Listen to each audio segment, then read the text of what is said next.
Welcome to this tutorial on how to buy cryptocurrency in Moomoo. First, you will need to open the Moomoo app on your device.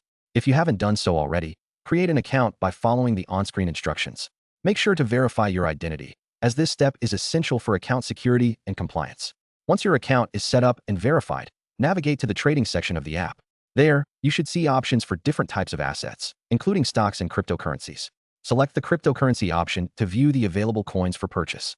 You can scroll through the list or use the search bar to find a specific cryptocurrency you want to invest in. After selecting your desired cryptocurrency, you will see its current price and other relevant information.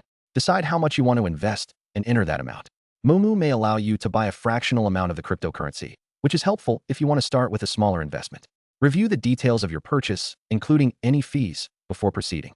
Finally, confirm your transaction by clicking the Buy button. Once your purchase is complete, you can monitor your cryptocurrency portfolio within the app. Make sure to stay informed about the market as prices can fluctuate. Thank you for watching, and happy trading in Moomoo.